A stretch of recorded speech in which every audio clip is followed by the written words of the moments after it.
kay li wolof njaay di lépp naan nit day bàyyi kilom di lijjanti liibaru jàmbur xoolal maître El Hadji Diouf bi ko journaliste bi posé question bi mooy Cheikh Bara Ndiaye doon wax ne soxnaam moo ko yóbbu woon tribunal parce que soxnaam dafa am problème mu xaalis ak keneen.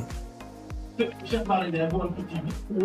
dafa def loo xam ne raison de votre présence au tribunal. li tax keroog nga teew tribunal waxoon nga ko dana ko nëbb mais dafa fekk ni sa soxna ci boppam moo am ay jafe-jafe loolu dafa ko waroon sa teel. nanguwul cee tontu sax nanguwul tontu ne loolu dëgg wala du dëgg. bul sori bul sori.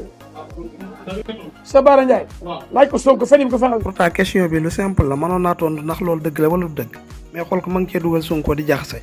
continuer beneen.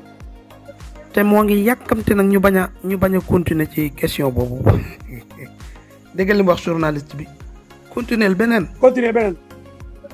maam ay attaque la ci teg daal di attaqué Cheikh Bara Ndiaye mais question bi jéemu koo laal gis nga maître El Hadji Diouf ay François Hélène Gaye ay Mati Trois Pommes wallahi suñ sañoon ay bajaxate suñ sañoon kii bi dossier bi du mas a am du mas a fin du mas a jeex parce que ci la ñuy dund suñ sañoon dossier bi du mas a jeex parce que bu jeexee rek ñoom dem nañ au chômage ay chômeur la ñuy doon.